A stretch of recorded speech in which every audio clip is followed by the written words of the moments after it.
बहू की घर वापसी। महेश जी सुबह की सैर करके वापस लौट ही रहे थे कि उनकी पत्नी शारदा ने शिकायत करनी शुरू कर दी। देखा आपने अपनी बहू के रंग, मैंने पहले ही कहा था बेटा बेटा कहकर उसे सर पर मत चढ़ाओ। महेश जी बोले, क्या हुआ, क्यों इतना परेशान हो?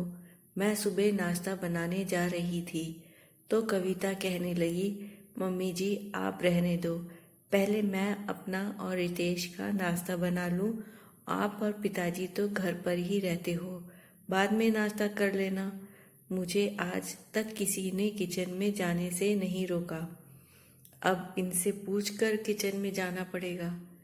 तब महेश जी बोले, सही तो कह रही थी कविता और रितेश सुबह जल्दी ऑफिस के लिए निकलते हैं, तुम तो बेकार ही परेशान हो रही हो। शारदा जी बिना कुछ बोले किचन में नाश्ता बनाने चली जाती हैं।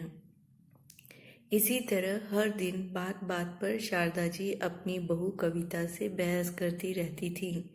एक दिन रितेश ने कहा, पापा मैं सोच रहा था कि कहते कहते वह रुक जाता है। महेश जी बोलते हैं, क्या बात है बेटा, साफ साफ बोलो। रितेश बोलता है, पापा माँ और कविता में हर दिन बहस होती रहती है, क्यों ना हम अलग रहने लगें। तभी वहाँ शारदा जी आ जाती हैं। हाँ तो महारानी ने पट्टी पढ़ा दी। तब रितेश बोलता है, नहीं माँ ऐसी बात नहीं है, लेकिन ऐसे ही चलता रहा तो आगे बहुत परेशानी हो जाएगी। महेश जी समझाते हुए बोलते हैं, बेटा जैसे तुम चाहो, अगर तुम्हें ऐसा लगता है तो यही सही, हम चाहते हैं कि सब खुशी खुशी रहें। यह सुनकर शारदा जी रोने लगती हैं। एक ही बेटा है हमारा और आप उसे भी अलग रहने की बात कर रहे हो।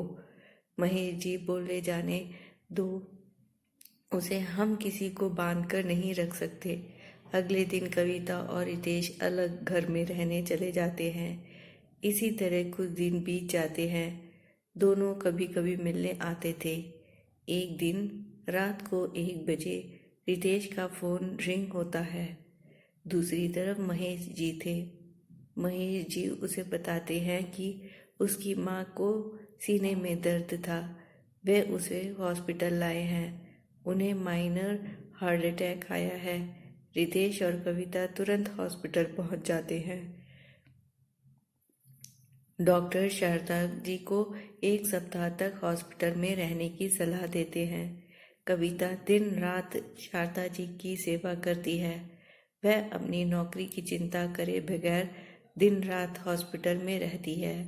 इधर रितेश घर पर महेश जी का ध्यान रखता है।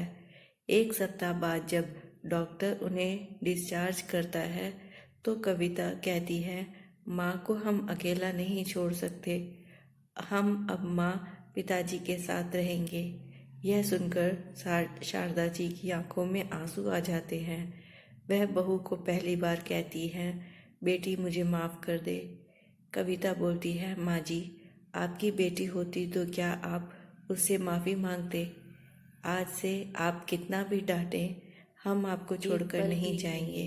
आपको खोने के ख्याल से मैं सिहर उठी। उसके बाद चारों अपने घर के लिए निकल पड़े। अब बहू बेटी बन गई थी, इसलिए शारदा जी और कविता जी में कभी अनबन नहीं हुई। दोस्तों आपको ये कहानी कैसी लगी, मुझे कमेंट सेक्शन में ज़रूर लिख के बताइए। धन्यवाद।